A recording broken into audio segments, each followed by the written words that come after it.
gracias por estar aquí a todos los medios de comunicación. Platicarles que el día de hoy vamos a presentar un punto de acuerdo sobre el tema de Venezuela. Ese punto de acuerdo lo va a presentar la responsable de todo el tema de relaciones exteriores, que es Alejandra Reynoso, y está con nosotros un líder y activista venezolano que va a ser también parte de esta rueda de prensa. Él estuvo prisionero 4 años allá en Venezuela y nos va a platicar la gravedad y la responsabilidad que tenemos como mexicanos con nuestros hermanos venezolanos. Le paso el uso de la voz a la que va a presentar este punto de acuerdo para que les platique de qué se trata. Adelante, güey. Muy buenos días. Como lo comenta el coordinador, hoy abordaremos nuevamente el tema de Venezuela para Acción Nacional. Está muy claro que la institución democrática es la Asamblea Nacional. Por lo tanto, lo que estaremos pidiendo el día de hoy es un punto de acuerdo con 5 resolutivos. En el primero de ello, queremos que el Senado de la República reconozca a la Asamblea Nacional y a Juan Gerardo Guaidó Márquez como presidente de esta Asamblea y como presidente encargado de la República Bolivariana de Venezuela, en cumplimiento con el artículo 233 de la Constitución de ese país. Segundo, el Senado de la República exhorta respetuosamente al titular del Poder Ejecutivo para que también reconozca a Juan Gerardo Guaidó Márquez como presidente encargado de la República Bolivariana de Venezuela. También a privilegiar el principio constitucional de política exterior establecido en la fracción 10ª del artículo 89, a fin de que nuestro país tenga una postura firme al favor del respeto, la protección y promoción de los derechos humanos. Tercero, el Senado de la República celebra el reconocimiento de ya 46 estados de la comunidad internacional que han reconocido a la presidencia interina de Juan Gerardo Guaidó y en apoyo al cese de la usurpación presidencial de Nicolás Maduro. Cuarto, también el Senado de la República lamenta que el gobierno de México haya marginado al Estado mexicano al negarse a firmar la declaración del Grupo de Lima y ya haya optado por participar en el Grupo de Contacto de Uruguay sobre la crisis que viven nuestros hermanos venezolanos. Y por último, el Senado de la República resuelve enviar un mensaje de solidaridad al pueblo de Venezuela, a sus instituciones democráticas y exige la liberación inmediata de los presos políticos. Es lo que estaremos pidiendo el día de hoy. Consideramos que el liderazgo de nuestro país no tiene que disminuirse. Tenemos que hacer presencia como lo hemos hecho históricamente y más cuando se trata del respeto de los derechos humanos y más cuando se trata de exhortar al orden democrático de uno de los países hermanos de Latinoamérica. A continuación, yo le cedo la palabra a Loren Salem. Él es un líder estudiantil y activista venezolano por los derechos humanos y la democracia. Fue preso político por parte del régimen de Nicolás Maduro 4 años, ha sido galardonado por el Parlamento Europeo y ha también sido reconocido por la Organización de Estados Americanos en febrero de este año por su lucha democrática durante el marco del Día de la Juventud Venezolana.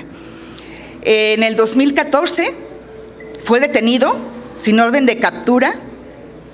A lo largo de 4 años fue preso político, torturado, víctima de graves torturas físicas y psicológicas en un lugar llamado La Tumba. Es un sótano a 15 metros bajo tierra, completamente aislado, frío y con intensa iluminación artificial permanente, con celdas de 2 por 3 metros y totalmente vigilado por cámaras y micrófonos. El único indicador que le permitía distinguir el día de la noche era el ruido que se generaba por el paso de los vagones subterráneos del metro de Caracas. Durante su detención padeció graves problemas de salud sin que se le garantizara la atención médica oportuna. Sin importar que Saleh contaba con una medida cautelar de protección de la Comisión Interamericana de los Derechos Humanos desde marzo del 2005. En libertad desde el 12 de octubre del año pasado y tras fuertes presiones de la Unión Europea, la ONU, la OEA y otros organismos internacionales, está y nos acompaña en esta semana en México y está hoy con nosotros, y donde a través de Loren le mandamos a toda la comunidad venezolana nuestra solidaridad y nuestro reconocimiento a Juan Guaidó como presidente encargado, presidente de la Asamblea Nacional, la única institución democrática. Les dejo la palabra a Loren. Adelante. Muchas gracias por venir, muchas gracias a todos ustedes por esta oportunidad, por permitirnos tener un pedacito de libertad de expresión que a nosotros hace 20 años nos robaron. Hoy yo no estoy aquí parado como político, no estoy parado ni siquiera como activista en derechos humanos. Yo estoy aquí parado como un humano. Hoy, en este momento en Venezuela, están matando a un pueblo de hambre. En este momento en Venezuela hay niños en un calabozo. Y están en un calabozo porque salieron a protestar. Y salieron a protestar porque no tienen qué comer. En este momento, 12 familias están enterrando a sus niños que se enfermaron porque el régimen de mi país contaminó las aguas del estado Anzoátegui para que la gente no saliera a protestar. En este momento, el 67% de los niños en Venezuela tienen un grado de desnutrición. En este momento en Venezuela, la gente se está muriendo porque no tiene medicamento. En este momento en Venezuela, hay miles de personas tratando de huir de lo que hicieron con Venezuela, que la convirtieron en una cárcel. 4 millones y un poco más de venezolanos han huido. En este momento en Venezuela están asesinando a los niños y jóvenes que salen a protestar porque tienen hambre. En este momento en Venezuela, mientras ayer le daban oxígeno a la tiranía en Montevideo, Diosdado Cabello y Nicolás Maduro trancó las vías de comunicación a nuestro país para que la gente no tuviera que comer. En este momento, en las fronteras venezolanas, hay medicamentos y hay alimentos, para poder satisfacer el hambre y la necesidad que hay en Venezuela. Y resulta que mientras en Montevideo le estaban dando oxígeno a la tiranía y al estado criminal que hay en Venezuela, estos señores trancaban e impedían el acceso de comida, de medicamentos a nuestro país. No hay peor forma de intervención hoy en Venezuela que darle oxígeno al criminal de Maduro y Diosdado Cabello. Si hay una forma de intervención, es apoyar una tiranía. Si hay una forma de intervención grotesca y miserable en nuestro país, es que le den tiempo a un estado criminal. Yo debo serle absolutamente franco. Qué pena. Qué pena que hoy quieran hacer de México algo que no es. Que hoy nos quieran decir a México que México no tiene por qué defender la democracia, cuando México ha ayudado a los demócratas de América Latina y del mundo. Y que hoy nos quieran decir que no. ¿Acaso los venezolanos no tenemos derecho a vivir en democracia? ¿Acaso los venezolanos no tenemos derecho a vivir en libertad? ¿Acaso los venezolanos no tenemos derecho a comer? ¿Por qué en vez de darle oxígeno en Montevideo no le piden que dejen entrar los medicamentos y los alimentos a Venezuela? En Venezuela se instauró un estado criminal. Nicolás Maduro no es presidente. Alguien que se atrinchera en el poder con fusiles, asesinando a todo aquel que se opone, no es presidente. Es un asesino. Y que hoy quieran reconocerlo a ese señor como presidente, eso se llama intervención, y de las peores que pueda haber.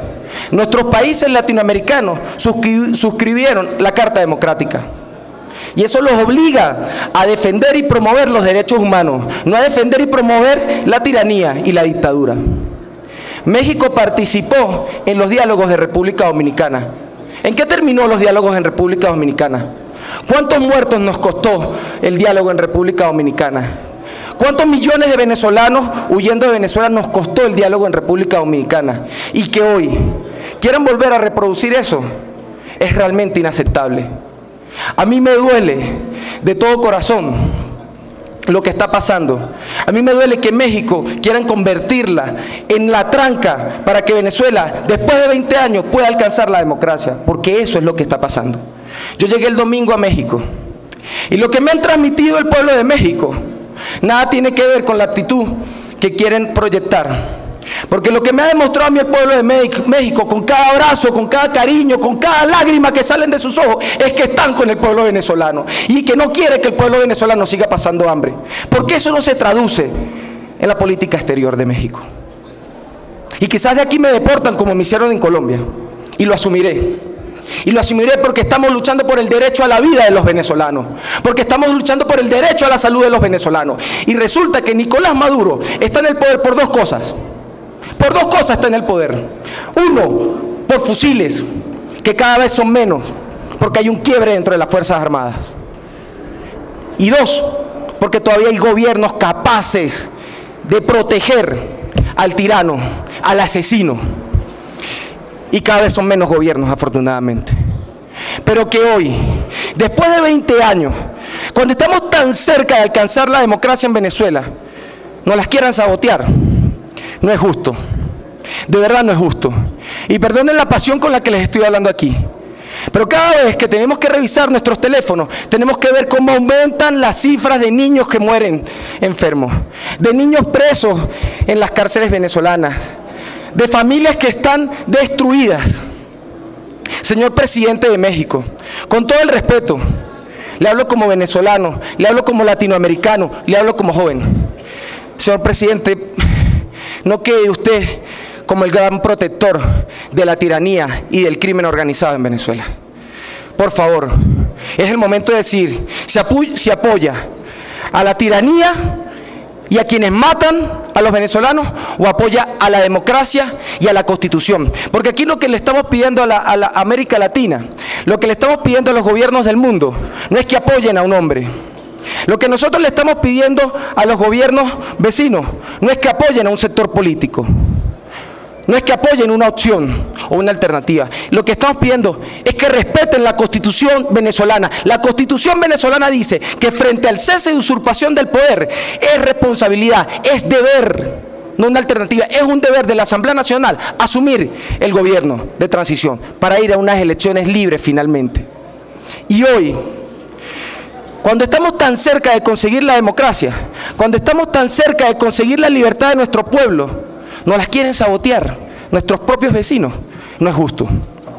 Ayer, señor presidente de México, cuando estaban en Montevideo reproduciendo lo que hicieron en República Dominicana, ¿sabes qué estaba haciendo Diosdado Cabello?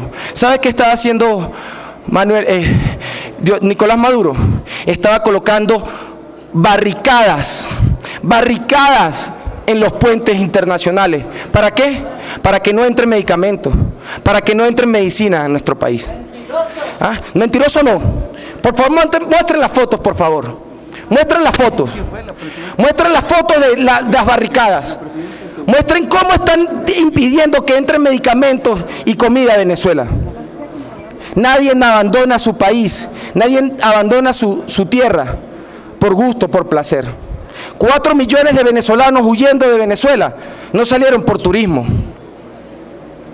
Las personas que mueren caminando los Andes hacia Colombia no mueren en un viaje de vacaciones.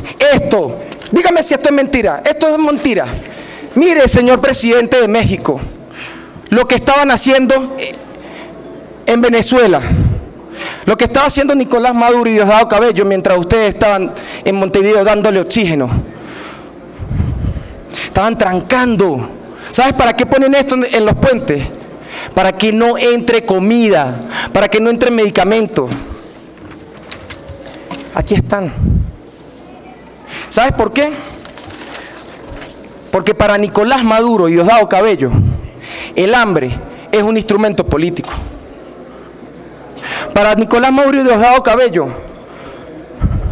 la enfermedad es una herramienta política. Usan el hambre, usan la violencia para controlar y someter a nuestra población. Nosotros lo que le pedimos es que respeten los acuerdos internacionales que los obliga a todos los gobiernos a defender y promover la democracia y los derechos humanos. Lo que nosotros le estamos pidiendo es que respeten la Constitución Nacional. Esto no es un capricho, es que la gente se está muriendo de hambre.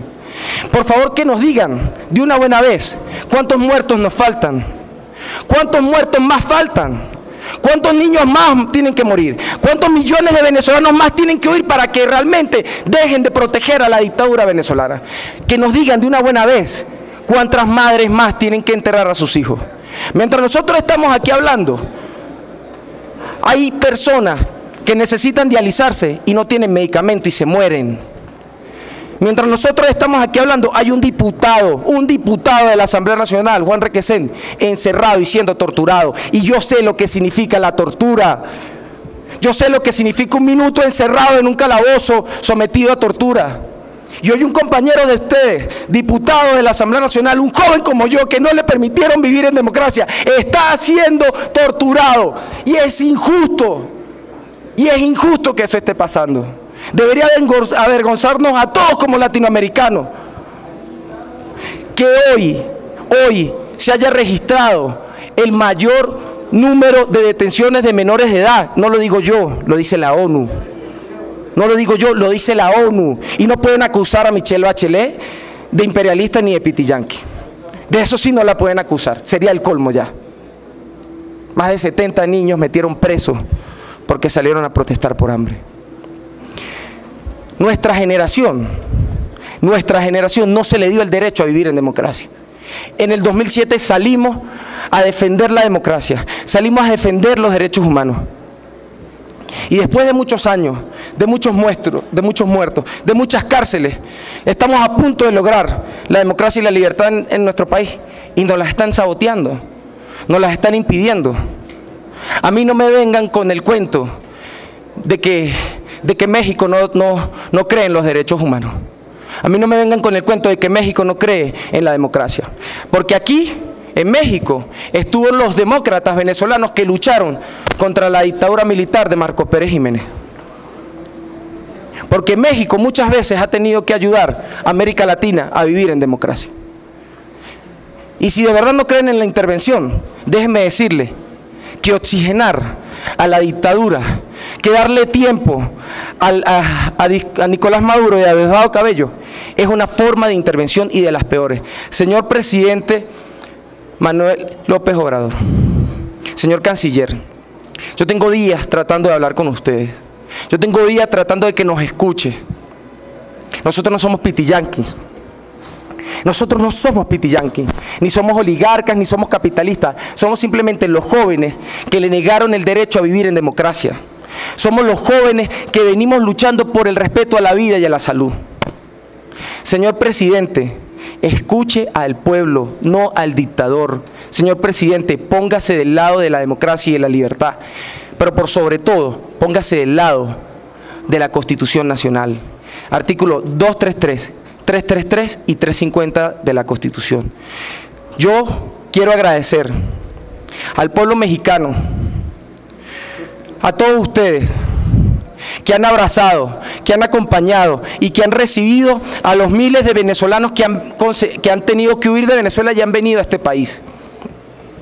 Y si algo me han demostrado desde el día domingo hasta hoy, es que el pueblo mexicano le duele lo que está pasando en nuestro país y que el pueblo mexicano no quiere que nuestro pueblo siga sufriendo, que eso se represente, que la voz del pueblo se represente en las políticas. Si esto es intervención, si esto es injerencia, perdónenme, pero voy a intervenir y voy a hacer injerencia las veces que tenga que hacer en favor de la democracia, en favor de la vida y en favor de los derechos humanos. Señor presidente López Obrador, escuche al pueblo, no escuche al dictador. Muchas gracias. Quisiera hacer nada más un comentario rapidísimo. Ahorita platicamos en el grupo, vamos a mandar un escrito para el presidente de la República y otro escrito para el canciller, para que hagan favor de recibir a Loren para que pueda sensibilizar el tema de lo que está pasando en Venezuela. Muchas gracias. Tenemos una pregunta de Amador Narcia de Noticieros Televisa. Buenos días, senadoras, senadores. Primero que nada, preguntarle sobre este comentario de la senadora Trasviña mientras el joven estaba exponiendo la desafortunada situación que están viviendo en Venezuela, que pues le gritó mentiroso, esta postura del grupo parlamentario de Morena, que no está sucediendo nada. Y aprovechando el momento, preguntarles qué es lo que van a impulsar aquí en el Senado, y preguntarle también a la senadora Josefina Vázquez Mota en otro tema sobre estos ataques del presidente López Obrador en su contra y sobre el tema de las estancias infantiles. Vemos que la senadora Xóchitl Gálvez comentó que pues es muy penoso y es muy desafortunado lo que está pasando. Ojalá que puedan contestar a mis preguntas. Sí. Muchas gracias. No, yo nada más voy a contestarte la pregunta de la compañera senadora. Creo que es lamentable que descalifique sin conocer, y sobre todo que estén haciendo, como comentaba ahorita Loren, que estén apoyando un régimen autoritario, un dictador, que en Venezuela, que son nuestros hermanos venezolanos, ya no pueden seguir viviendo en esta zozobra. El 15% de la población de Venezuela ya salió, ya se exilió, se autoexilió, y no se exilió por ganas, se exilió por una verdadera falta de derechos humanos que está existiendo allá, y creo que es muy lamentable que una compañera senadora descalifique a un compañero que viene de Venezuela a pedir apoyo a los mexicanos. Y por supuesto le paso el uso de la voz a mi compañera Josefina, quien tiene todo el respaldo del grupo parlamentario para lo que está ocurriendo en el tema de las estancias infantiles. Gracias. Sí, muy buenos días, gracias, coordinador. Quiero decir que en un momento más estaremos presentando un punto de acuerdo como grupo parlamentario pidiendo varias cosas. En primer lugar, que se respete el interés superior de las niñas y de los niños en México. En mi responsabilidad como presidenta de la Comisión de los Derechos de la Niñez y la Adolescencia, expresé desde el pasado día viernes una enorme preocupación por este recorte presupuestal de prácticamente el 50% a poco más de 9,000 estancias infantiles a lo largo y ancho de todo el país. Hemos recibido las voces de angustia, de desesperación, de incertidumbre de poco más de 350,000 madres, padres de familia, porque estas estancias atienden a más de 350,000 niñas y niños en todo el país, incluyendo una población importante de niñas y niños con discapacidad. Esta decisión de recorte presupuestal se argumenta que se debe a que no hay manejos transparentes en estas estancias infantiles. Se argumentó también de manera desafortunada, equivocada, que es un modelo de atención panista, partidista, y que la defensa que estamos haciendo de las estancias infantiles obedece casi a propósitos personales. Todas estas declaraciones falsas, sin sustento y muy penosas y muy graves en un sistema democrático donde quien tiene la mayor responsabilidad por haber sido electo en las urnas de gobernar para todos, responde con un ataque personal al dolor, a la angustia y a la preocupación de cerca de 400,000 madres y padres de familia y al interés superior de las niñas y los niños. Por lo tanto, estaremos presentando un punto de acuerdo en el que estamos pidiendo, exigiendo que se regrese este presupuesto de prácticamente cerca de 2,000 millones de pesos para atender a las más de 9,000 estancias infantiles, pero sobre todo para dar respuesta a las madres y padres de familia de los polígonos más pobres de este país, que es donde se encuentran las estancias infantiles. Estaremos pidiendo también que mientras no exista un modelo alternativo de atención, no se pueden desmantelar las estancias infantiles. Lo que haya que corregirse, que se corrija. Si hay actos de corrupción, que se denuncien y se lleven frente a la autoridad y se castiguen.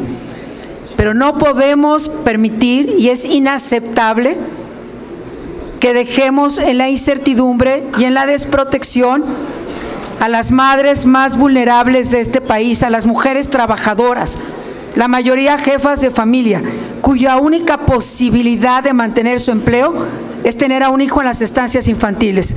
Y quiero decirle a quienes están tomando estas decisiones que los trabajos no van a esperar a las madres a resolver las estancias infantiles, que los ingresos de la quincena no van a llegar si no se resuelve bien el tema de las estancias infantiles, y que no vamos a sacrificar ni estar del lado de lo que lo están haciendo a 400,000 mujeres y menos a 400,000 niñas y niños. Ayer, porque tenemos información parcial, lo que ustedes de los medios de comunicación nos van dejando ver, Por un lado se habla de que solo se va a apoyar ya a niños de 0 a 2 años de edad, dejando en total indefensión a los niños de 3 a 4 años de edad. ¿Qué va a pasar con esta población de 3 a 4 años de edad? Cuando aparte sabemos que estos son los primeros años de vida que marcan el resto de nuestra vida. Con estos años vivimos para siempre. Luego escuchamos una propuesta del secretario de Hacienda, que sean las abuelitas y los abuelitos quienes se hagan cargo de sus nietos. Yo quiero decirle que reconociendo el gran amor y el papel de las abuelas y de los abuelos en nuestros hogares y el aprecio que tenemos por ellos, 5 millones, por lo menos en el INEGI registrados, que trabajan y son una población económicamente activa. Tenemos abuelitos y abuelitas que en este momento están trabajando aquí en el Senado de la República y a quienes no podemos pedirles que se hagan cargo de lo que hoy hay un modelo que es perfectible, que hay que corregir, lo que haya que corregir, o no hay un modelo alternativo. Y en segundo lugar, también por información parcial nos enteramos que se piensa dar una transferencia directa de 800 pesos mensuales que no alcanza a cubrir una estancia infantil siquiera para ninguna madre o padre de familia. Y voy a terminar con lo siguiente. Aún reconociendo que muchas abuelitas y abuelitos de este país han asumido la responsabilidad de sus nietos, tenemos 400,000 niñas y niños hoy en modelos que hacen justicia a su interés superior, es decir, termino leyendo el cuarto constitucional, que es suficientemente contundente en el derecho de las niñas y los niños. En todas las decisiones y actuaciones del Estado se velará y se cumplirá con el principio del interés superior de la niñez, garantizando de manera plena sus derechos. Los niños y las niñas tienen derecho a la satisfacción de sus necesidades de alimentación, de salud, de educación y sano esparcimiento para su desarrollo integral. Este principio deberá guiar el diseño, ejecución, seguimiento y evaluación de las políticas públicas dirigidas a la niñez. Los ascendientes, tutores y custodios tienen la obligación de preservar y exigir el cumplimiento de estos derechos y principios. Quiere decir que las niñas y los niños tienen derecho al juego, tienen derecho a la convivencia con otras niñas y niños, tienen derecho a una atención integral. Por supuesto, no estamos de lado y jamás lo estaremos de la corrupción y de la falta de transparencia. Estamos del lado de la democracia y también de las libertades. Y estamos del lado de una sociedad civil organizada, a la que también se ha dicho que no se le va a seguir acompañando, cuando en una democracia la columna vertebral es una sociedad civil organizada, con reglas claras y transparentes. Así que el grupo parlamentario seguirá abanderando esta causa y lo haremos seguramente con otros grupos del Senado de la República. Sí a las niñas y a los niños, sí a las estancias infantiles con reglas claras y transparentes, sí a los esquemas de apoyo directo, pero no como una condición obligada y no como una solución de bote pronto a una decisión que fue equivocada y que hoy no saben cómo resolver de manera satisfactoria. Senadora Naz, por último, ¿por qué cuando la oposición, o en este caso el presidente, no están de acuerdo con usted, se van al terreno personal y la utilizan, el término pompochi? Porque cuando sacaban los argumentos, cuando sacaban las ideas, cuando sacaban las propuestas, el único recurso que queda es la descalificación y la difamación y la calumnia. Pero lo más grave de esto es que cuando frente a estas descalificaciones se genera miedo, entonces se abona el camino a las dictaduras y a las tiranías. Y en mi persona y en este grupo parlamentario hay respeto a la legalidad, hay respeto a la institución presidencial, pero no hay miedo a los ataques o a la descalificación. Lo que tenemos es la voz de los ciudadanos y estamos al lado de 400,000 madres y padres de familia y estamos al lado de 400,000 niñas y niños y nada nos va a detener en la defensa de su interés superior. Lamento que ante estas voces la respuesta haya sido un ataque personal, creyendo que esto va a detener o a callar nuestras voces.